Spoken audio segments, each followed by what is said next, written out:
Hello and welcome to another exciting Blender tutorial. Today we're going to be looking at how to use Python to make some really cool motion design text effects. Let's get started. Okay, so welcome. Today what we're going to do is we're going to make this scene where we've got some text that's going to fly in, have a really nice gradual motion. And we're going to use Python to do it. Python's a really powerful tool in Blender you may not think to use, especially if you're not a coder, because it's kind of intimidating, the thought of going under the hood. And as always, if you really like this video, please hit that like button and leave a comment for me on YouTube. It really helps other people find the channel. Please subscribe as well and consider joining and becoming a member. It really helps me continue to make these. And if you haven't checked out the Patreon, do that too. And if you haven't checked out the Gumroad, do that. And if you want to send me money via PayPal, you can do that. Or you can write me a letter and put a check in the mail. I'll give you my address if you PM me on the Discord, which you could also join. And follow me on Twitter, and don't forget to check me out on Instagram and Facebook. Thanks. That's my marketing spiel for today. Motion design. So you guys know me for all the sci-fi stuff I do, but what I do for a living is I do motion design. So I actually do a lot more kind of less sci-fi in my day-to-day stuff. So let's start off. I'm going to hit Shift A and I'm going to create a text object. And with the text object, if you go into edit mode, so you hit Tab, you get this little like cursor thing and you can type in whatever you want. So that's how you edit text. It's not actually a geometry object. It's kind of its own thing. We have to convert it to mesh if we want to do stuff. So motion, I'll do design. I'll do the separate, I'll do the next line as a separate piece of text. So I'm going to go here to the text tab, and this gives me all the options for text. Now we get a lot of, options for changing things, but there's not a lot of options for animation or changing text on a per letter basis. And that's why we have to use Python. Now, as a little caveat to this, hopefully this will get a lot easier once Geometry Nodes comes out later this year. So stay tuned for that. The other thing is if you use Animation Nodes, which is a free add-on that you can get a hold of, I'm pretty sure it does unlock kind of per letter animation stuff. All right, so I'm going to go font, and I'm going to pick a font. It's a Gill Sans MT Bold. I'm going to get this one set up, and then I'll duplicate it and make the other bit of text. So I'm going to open up the Geometry tab. A lot of good options here. I'm going to extrude my geometry a little bit. So that's where we get this depth. And then the other thing that really helps that I always do with text is I add a little bit of bevel. And you can see we've got these built-in options for bevel. And so depth is set to 0. I'm just going to hold down Shift and click and drag. I'm holding down Shift because that allows me to move in smaller increments. If you just click and drag, you're going to move in much larger increments faster. So holding down Shift means that you're moving at a much smaller rate, and that's really helpful. So there we go. A bevel is really important for any kind of 3D text because when you don't have a bevel, it's very unnatural because there's no such thing as a perfect edge in real life. So that's really good to add in a little bit of something. Really makes your text come alive. I'm going to rotate it on the X. So rotate X 90 just to put it, facing forward and standing up. And I'm going to look at this head on, and I'm going to hit Shift D to duplicate and grab Z, and I'm going to bring it down. And then I'm going to enter edit mode, go back and type in my next word. All right, so first lesson of motion design is you want to make sure that your letters are nice and flush. There's a lot of rules to motion design, design in general. I can't give them to you all in one tutorial, but there's a lot of ways to lay out your text. In this particular case, I want to have these two be even. And so I'm going to line up the front edge and the end edge. So I'm going to hit S to scale, and I'm just going to line it up so it's nice and flush right there. And then I'm going to hit G and Z and give it just a little bit of space in between the two words. So there we go. That looks good. Let's go ahead and create a camera. So I'm going to Shift A and camera, and I'll jump into my camera. I'll bring out the secret side menu, go to View, tick Camera to View, lock Camera to View, and I'll zoom out and I'll get a frame here that works. It looks good. Something like a little low angle, I think. But for now, I'll just set this up. And I will untick camera to view. Zoom in a little bit so it fills my frame. And then I'm also going to go over to viewport display on the camera tab with the camera selected. And come down to passport 2 and turn that all the way up. And that just blackens the outside of my frame to help me focus on what I'm actually looking at my composition. It doesn't affect my render. Now, let's start talking about Python. I'm going to go ahead and save my project. One thing that's really important is to save your project often when you're doing stuff with code because it's easy for Blender to crash. What I want to do is I want to animate this text and I want to bring it on one letter at a time, and I want to have a nice little motion to it. And one of the things of motion design that's really helpful is when letters and text, when things are animating on, if they share the same motion, but they stagger it So it's a staggered, staggered reveal. First thing we need to do is we need to get these letters set up for animation. Now, what I'm going to do is I'm going to break my scene up into some collections. I'm going to take my camera and I'll just pop it into scene collection just to kind of get it out of here. I'll call this one my master text. And this is just a reference collection for me. I'm going to keep these guys off to the side if I ever need to go back. And that's really important when you're doing stuff like this, because you want to be able to kind of keep track of your design, to be able to go back and make changes if you need to. Now I'm going to select both these guys and hit Shift D to duplicate them. And then I'm going to create a new collection and I'll drag these two into that new collection. And I'll call this animated text just for clarity. And then I'll take my master text collection and I'll just turn them off. So the little tick box will just hide them, get rid of them. They're no longer in my scene. I don't have to worry about them, but I can always bring them back if I need to or make a mistake. Now I'm going to take both of these and I'm going to hit F3 and I'm going to convert them to mesh, because right now what we want to do is we want to be able to affect them on a per letter basis, and we can't get a hold of them on a per letter basis right now because they're a text object and it's one big block. We could if we made each letter its own text object. So if you go F3 and then you type in the search convert, you just start typing that out, you'll get all the commands that relate to converting, and we're going to go object convert to mesh. So we'll hit that, hit return, and now we've got two mesh objects. And you know that because you got the little triangle here next to the name. So if you remember, if you look back at our master text, they have a letter, the letter A. So these guys are now made of mesh. Now I'm going to go into it. And now one thing to remember is when you do this and you've got bevel, or you've extruded when you've extruded your letters, if I select one of these vertices and hit L to select linked, you can see it doesn't select the whole letter. If I hit G and grab, the inner part of that O is separate from the rest of the letter. So these guys aren't all continuous pieces of mesh for each letter. So I need to join up each letter so that each letter is a unified object. Easiest way to do that is to go into edit mode, hit A to select all the vertices within that mesh, and then you go F3 and type merge, or you can just hit M to merge, and I'm going to go by distance.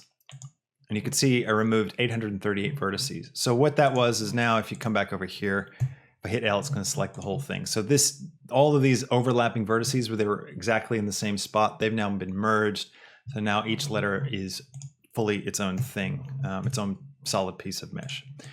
Now what I can do is hit A and I can type F3 and separate. And you can see we get a couple of options by selection, material, or by loose parts. And I want to separate by loose parts. Now, if I leave edit mode, each letter is its own piece of mesh, and you can see that here. Now, just to keep even more organized, I'm going to take all these guys, I'm going to click on my animated text collection. I'm going to click for a new collection, and I'll call this motion. And I'll take all of these, actually I'll just box select them, and I will drag them into the motion collection. Again, so I don't get lost later. I'm going to do the same for this, so F3. What we're going to do is we're going to use a really cool constraint to animate these letters. There's a lot of different ways to animate these letters, but I want to do one in a way that allows me to apply the same animation to everything in a way that's pretty easy and then gives me some options to control timing. And there's a great constraint for that called the action constraint, okay? But what you need to understand to use the action constraint is you need to know a little bit about what actions are. So I'm going to come over here and I'm going to assign the action constraint to my M letter. So I'll show you, this is what the action constraint looks like. There's a lot of options, but the key thing is it's using an action, and it's using either an object or this evaluation time slider to sort of execute the keyframes of that animation on this object, okay? But what's an action? You need to know what an action is if you're not familiar with it. You can watch the latest Animation 101 tutorial that I've just put out. I'm gonna split my view, and I'm gonna open up my action editor. So you go to the dope sheet, and the dope sheet has a little drop down for different types of keyframe animation windows. And we want to go to the action editor. And an action is basically a set of animation, but you can save it apart from an object. So you can animate a bouncing ball, you can call that action bouncing ball action, and then you can save it to use later. And you can take it off that ball, and then you can like make a cube in a triangle or whatever, and you can then just apply that bouncing ball animation to the cube, and now the cube's gonna do the same animation. So it's just like a set of keyframes that you can put onto anything in a really easy way. So I'm going to create a new one, and I'm going to call this, let's see, letter animation. And I'm going to take this letter, and I'm going to hit a keyframe. I want it to kind of land at about 50.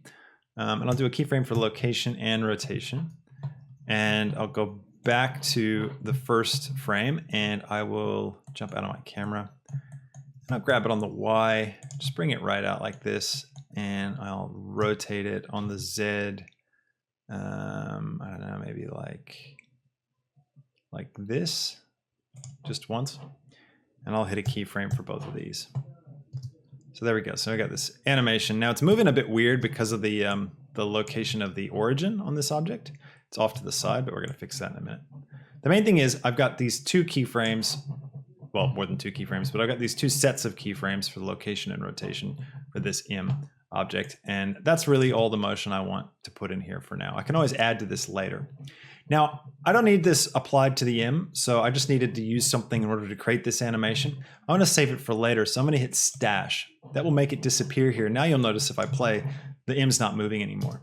And you can see this little drop down, letter animation exists. So now I could like click on the T, for example, and I can apply it to the T, you know, if I wanted to, or I could just get rid of it. So now it's just going to live permanently in my Blender project so that I've got it there and I can use it whenever I want. Now, oops, I need to make sure I don't mess up the position of those guys. Okay, now jump back into my camera, and the next thing I'm going to do is I'm going to go over to my constraints tab, and now you can see I can pull down this drop down menu for action, and there's my letter animation action that I can select for this. But there's a couple of pieces we're going to need as well, and plus we need to fix the origin of these letters, and that's going to get us into Python. So first thing I want to do is set the origin to all these guys to be the center of the letter. So I'm going to select them all, and I'm going to go Object, Set Origin, Origin to Geometry, and that will put the origin for each of these letters right in the center of their center of gravity. Okay.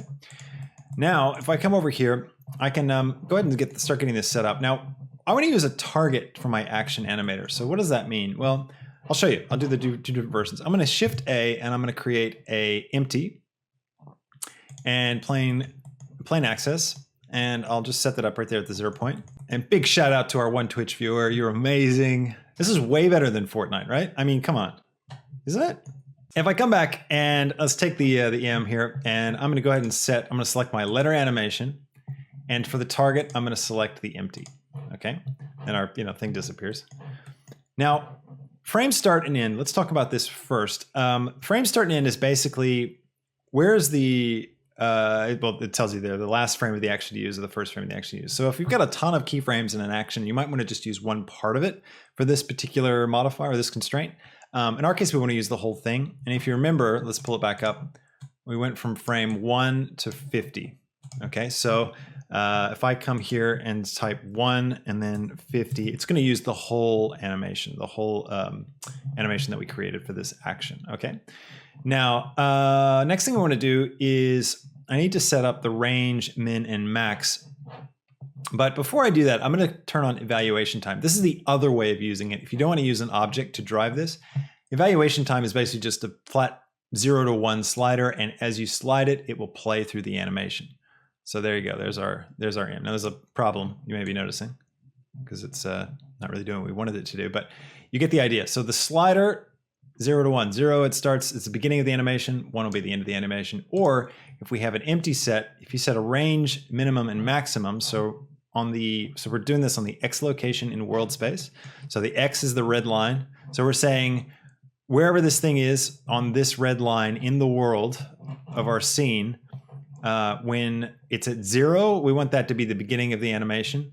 And the end of the animation, let's go to, well, 1. Why not 1? 1 will be the first grid line, so this gray line. So basically, when this empty moves from here to that first grid line, you can see it will play through the animation. When it reaches that grid line there, it's finished.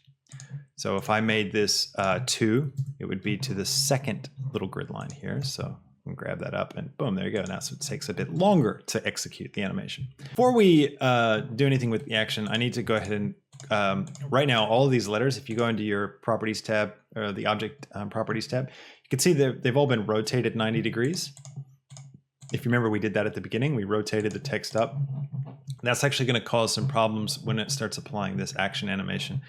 So what we need to do is we need to apply this rotation so that they're no longer rotated. We're telling Blender this is the 0, 0 position for these letters. So I'm going to select all these guys. I'm not going to select my empty, and I'm going to hit F3. And if you type apply, you can apply the rotation. And now you can see it doesn't say 90, it says 0 on all these letters. I'll put the max to 1 for now. And so now you can see it's, what? Why is it still? It's because we've actually got some rotation keyframes we made. We should have applied the rotation to these guys before we made our action. That's the problem. And now it's like rotating it again. And anyways, to fix that, the safest thing to do so we don't mess up the position of anything is actually just to create another empty, just over here or whatever, and go up to our action editor and go ahead and apply the letter action to that. And then you can see here we've got this X rotation. We've got some keyframes for that. They aren't really needed because, yeah, I'll just delete those. We could probably delete these too, but I'll just leave that. Anyways, so with that deleted, now if I close it out, I can delete this empty. Now you'll see that the M is rotated correctly. If I take each of these guys, select them, and then shift select the one that has the constraint on it as the last object I select, and then type F3 and type copy constraints to selected object, all of the objects will have the action constraint with all the settings as we've got it here applied to it. So now I can grab this empty and I can animate it. And all these guys are going to animate on really nicely. Now you could stop here, right? This could be the point where you go, great, I'm satisfied, I got what I wanted, this is good. But I want to talk about how do we get each of these to kind of go on their own. And this is where we're going to need to use some Python to push this tool a little further. Let me go ahead and set some keyframe data for my empty. So I'll set it to 0. I'm going to go to my first keyframe and I'll hit I to set a location keyframe. And I'll come to 50 and I'll move it forward to, I'll go to 2 actually, and I'll hit I for the keyframe. So now I've got this nice animation. So how would we begin to take this and make each of these guys have their own timing? I can change basically when this animation begins to play based on the range, minimum and maximum values in the constraint. So let me scroll to a bit where, let's see, we'll get one of these letters moving. I'll take the N, for example. If I take the max, so we know that our null is moving from 0 to 2 on the x-axis.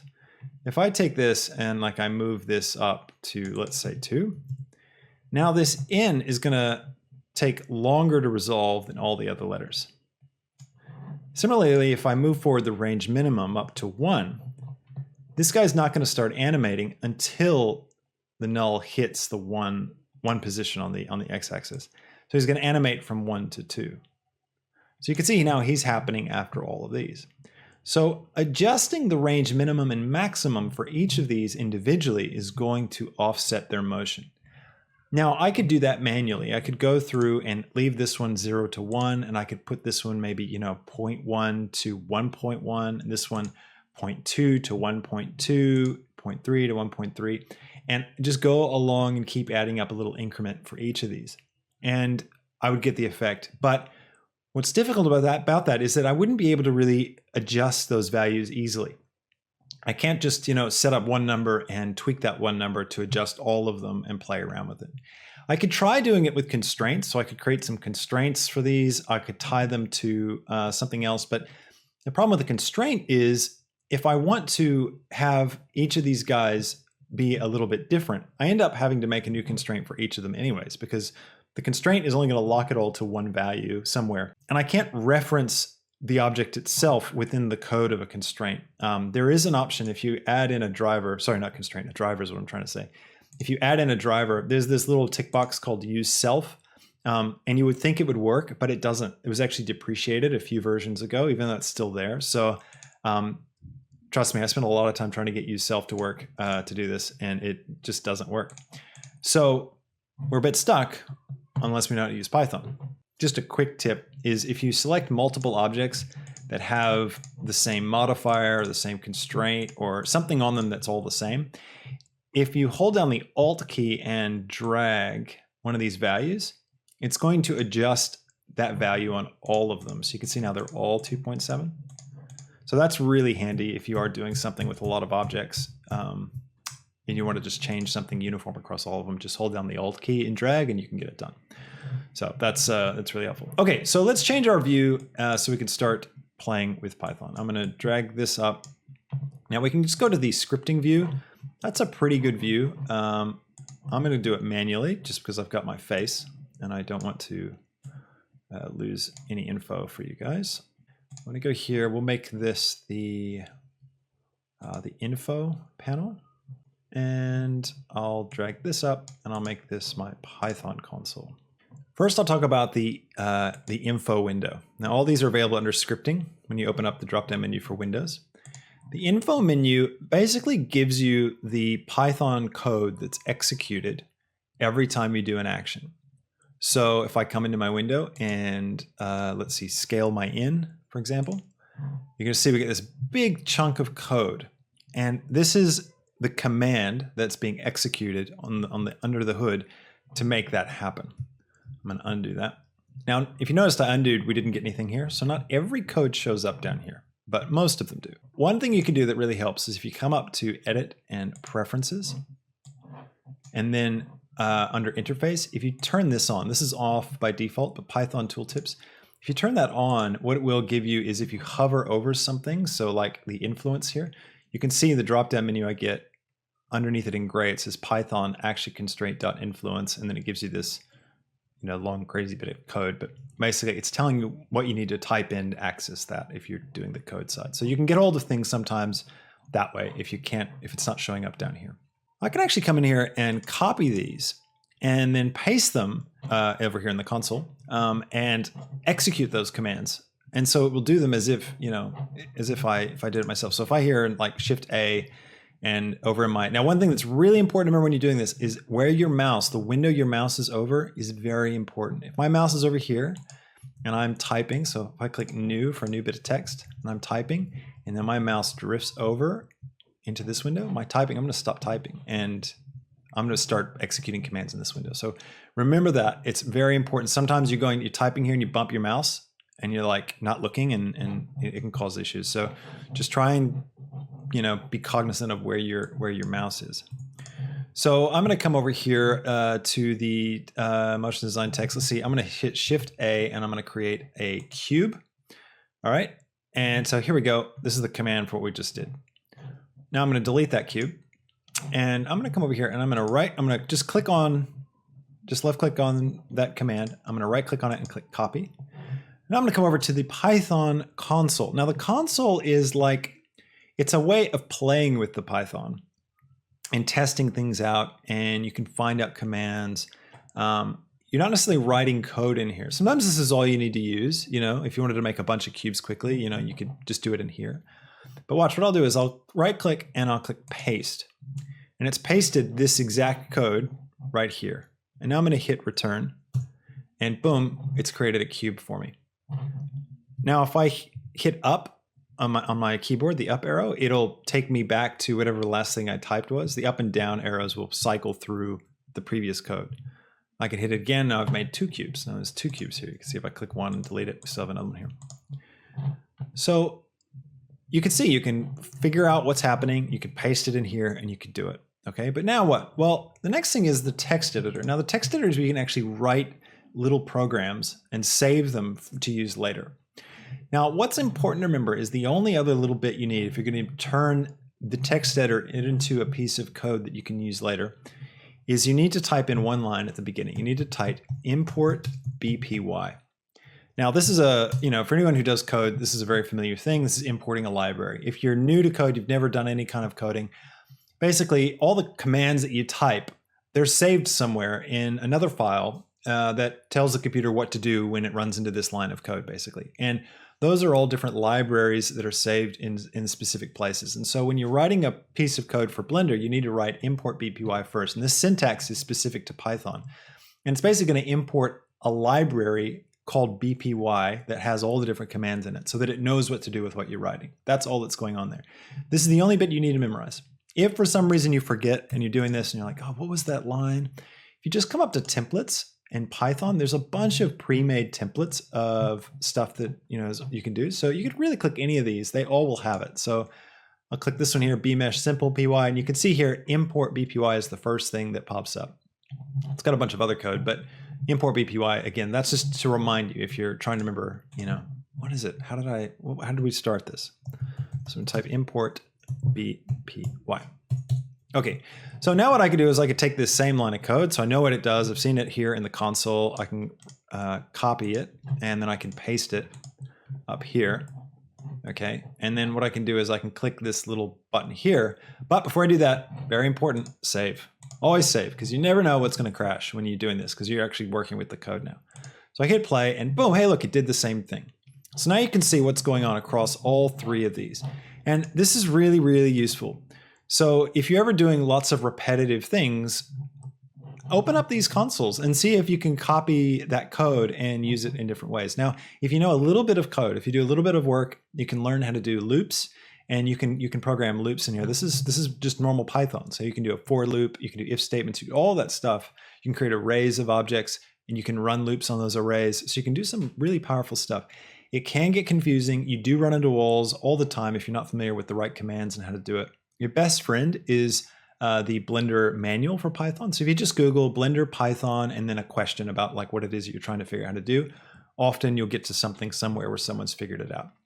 But there's a lot of sort of gotchas, things that are aren't super intuitive that you wouldn't think of necessarily when you're trying to put stuff together. So if you run into a wall, instead of just trying to beat your head against it to figure it out, brute force here, I really encourage you go online, do a search, see what someone else can help you along with. So at the moment it's stored in Blender memory. So when I create this text, this thing is just stored in Blender memory. But it's really important to save this stuff externally just as a safety so you don't lose it. It also means you can open and import them into any project. So what you're gonna do here is go to text, we're gonna go save as, and we can just save it somewhere. So I'll just go,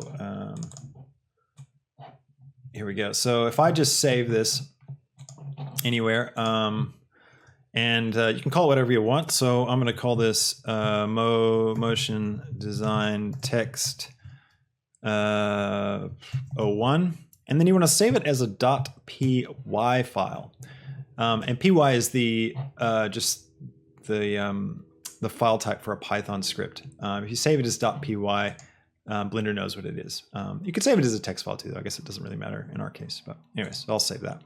So now this is saved, and it's still called text here. But if I go and open, I can go back, navigate to that, and open it. And now you can see, okay, now I've got motion.py. So this is now an external file. So when it's an external file, though, you got to be very careful. You have to make sure you always save it here before you quit Blender. Otherwise, it won't save your progress. All right. So I want to take the position of each letter, and I want to use that to offset the range minimum and maximum. I want all of these letters to take the same amount of time to resolve, to come onto screen. So I want to have all of them have the same range. So I want maybe 0.5 or we'll stick with 1, I think, for now.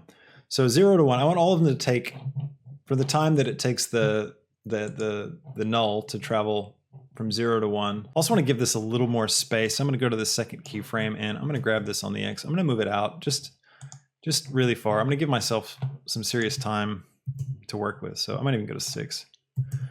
So I'll hit I there. So now it's going from 0 all the way out to 6.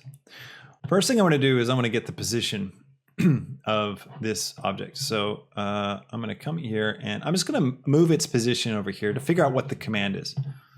So let's see, I want the X value.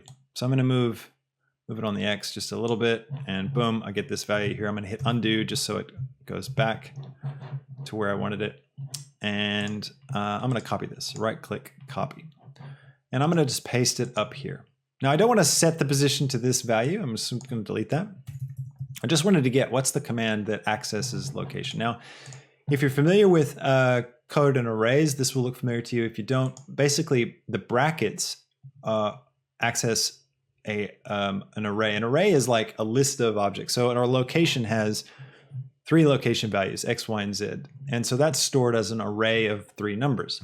So think of it as a cabinet with 3 drawers, right?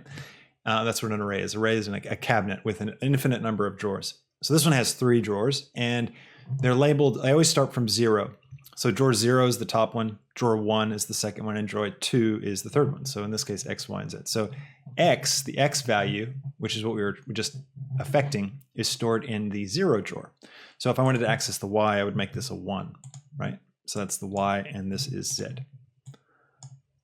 So you can make your own arrays as well. So you can build cabinets, your own cabinets in Blender. So there's the location of the object. Now I want to also want to play with, go to my constraint tab. I'm going to play with the range minimum and maximum. So I'll just adjust this just so it pops up down here. I'll set that back to 0. And I will click and copy, make a new line here, and I'll paste that in. Also get rid of 0 because I don't want to set any values yet. And this next one I know just by looking at it that it's going to be called max. So minimum and max. We'll just double check that. Yeah, it's called max. I want to change these, okay? So what I want to do is I want to set it. So I'm going to set this equal to something. So I'm going to say I want the object constraint called action.minimum, which is this, because we did that.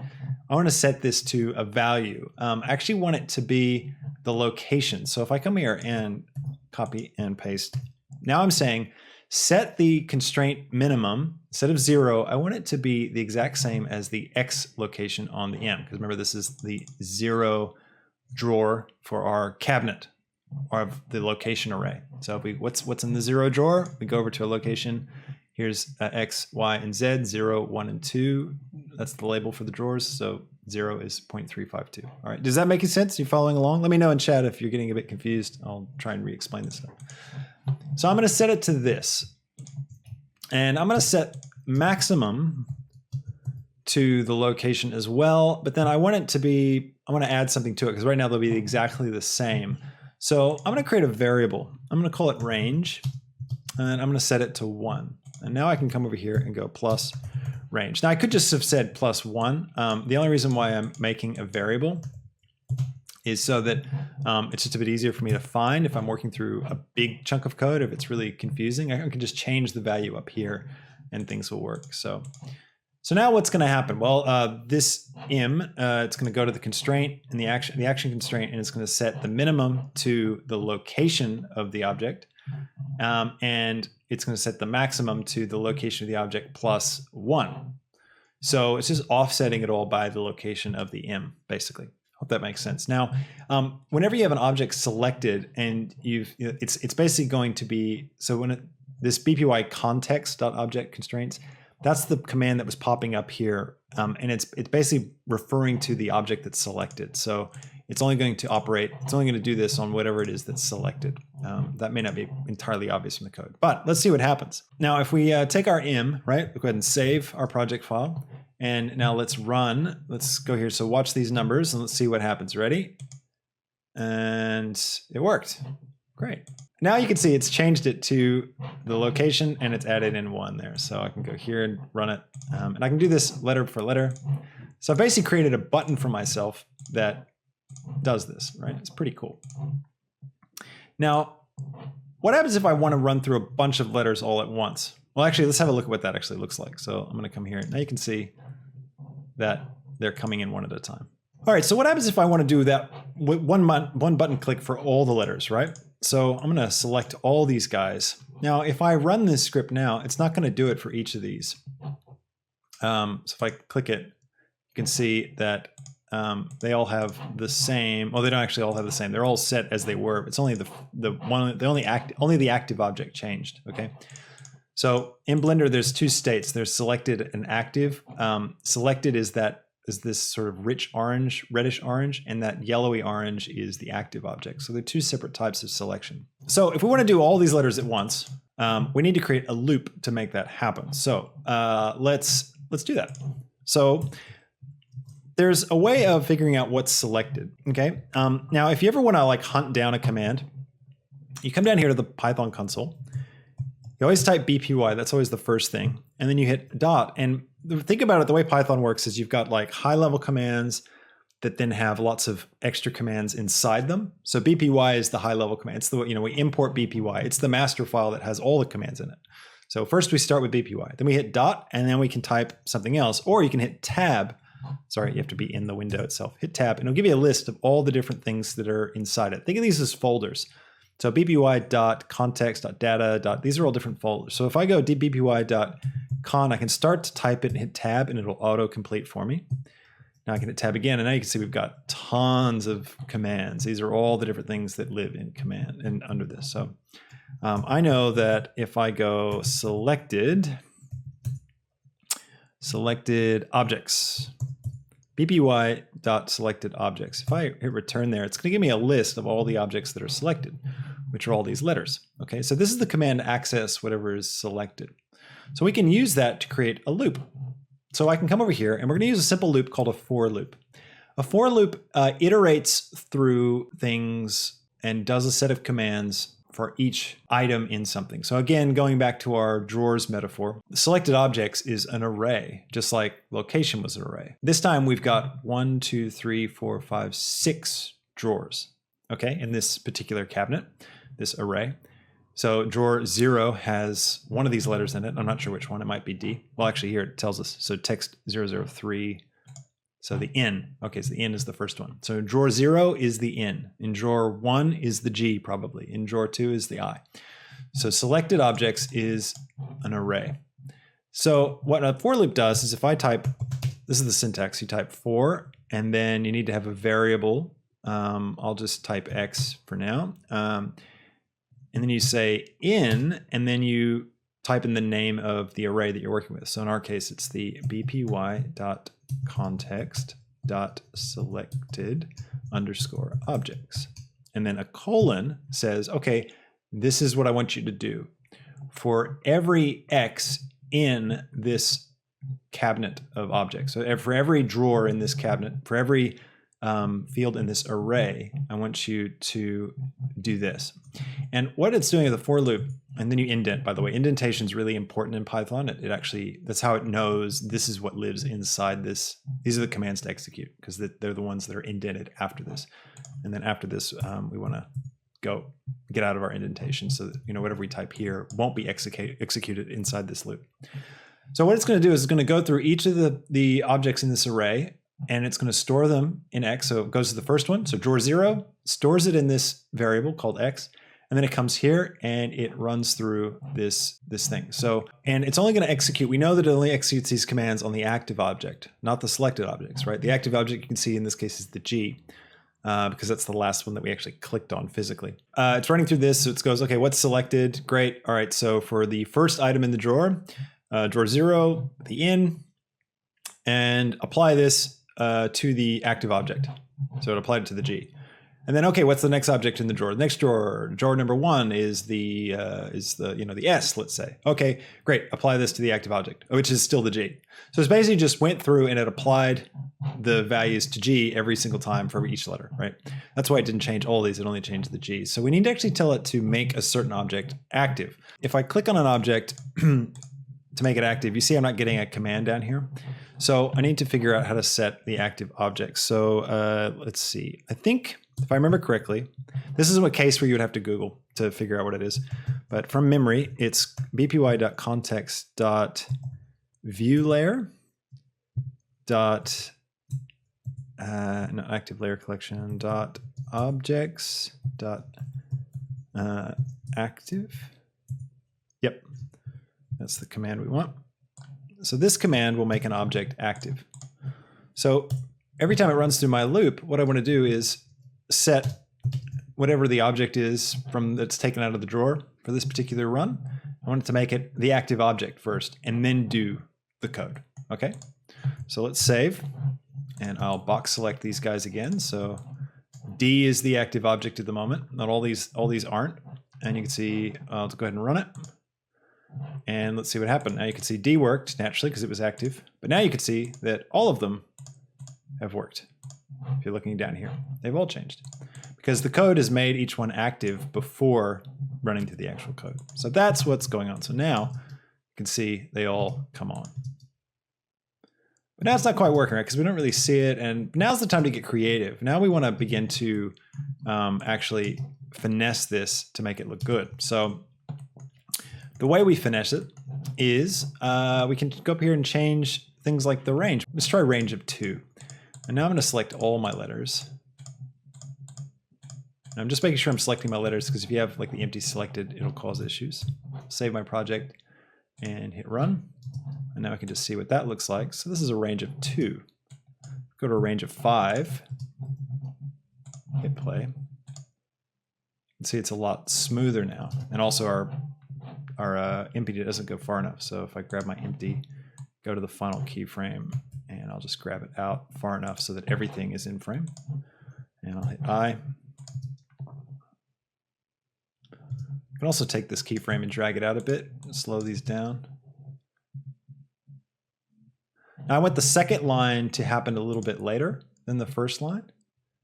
So I'm going to come over here, select these guys, and I'll add this timing variable in, and I'll say maybe 1.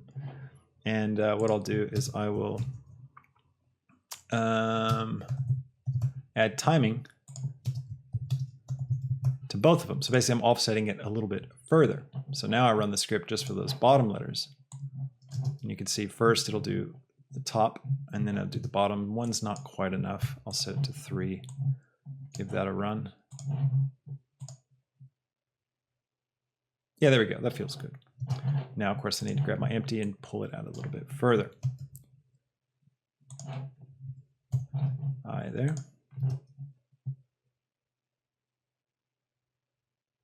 Another way is to put in a little check. So you can come in here and you can go if x dot type equals mesh, and then make a little colon. That kind of is a little safety. So now you can select everything in the scene and it'll apply it to all of it. One gotcha that I want to flag with you. Sometimes you're trying to do something and you're going to get an error.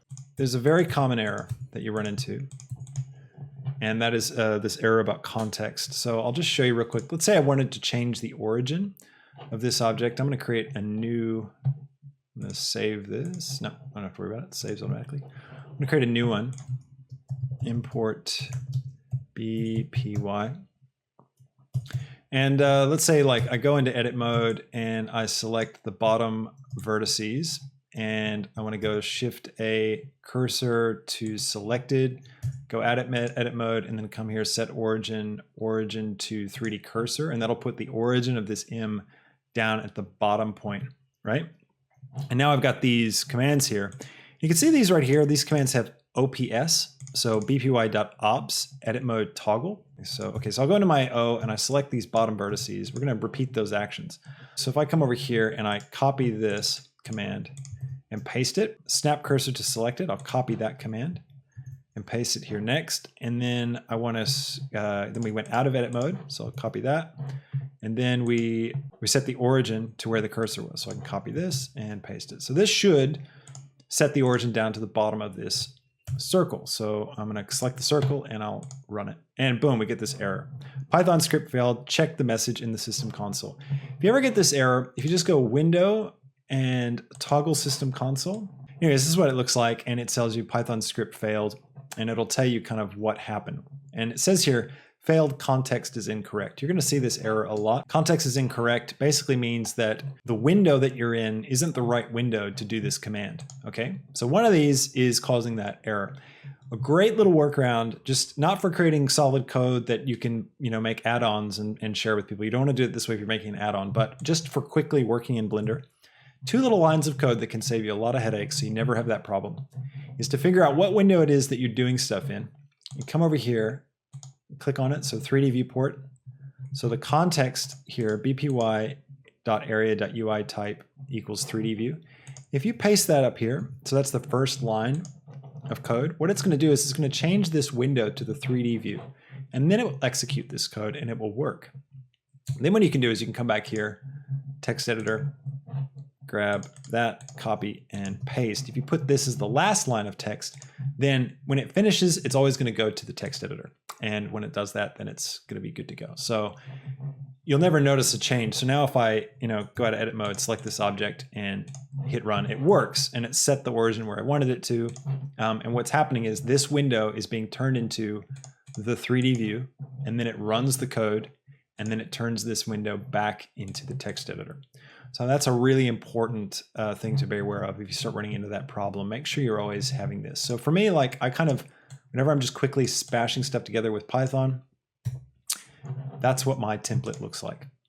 So I'm setting the context and then I do the code. Sometimes you don't need to do that, as you saw in our previous example. This one here, not important. So if you're not running into that error, don't worry about it. But if you start hitting that error, that's what you need to do to make it change. So anyways, I hope you found this tutorial really helpful and interesting, and you learned some really cool things along the way. Now, if we wanted to dress this up, I could take all these letters here and come back over into here, throw on a material, make them a bit grayish, silvery, make them super metallic, bring down my roughness so they reflect, turn on bloom, screen space reflections, and ambient occlusion. Turn on render, and I could come over here and I could say copy material to selected. That'll put it on all of them. And I can add in some lights. So a sun lamp, and just kind of do it like this. Right here, D, bring this one around, rotate it just until I get, there we go, it looks pretty good. And I can take this lamp, maybe make it orange, take this one, make it like a bluish color like that. Turn it way up, and then make my background black, or put a gradient in the background, something like that. Maybe one more light, Shift A, light, sun lamp. And now you've got yourself some cool motion design. So thanks for watching, and really appreciate you joining in. And don't forget to hit the like button if you enjoyed this video, and please subscribe to the channel. I'll catch you in the next tutorial. Until then, have a fantastic week. See you later. Bye.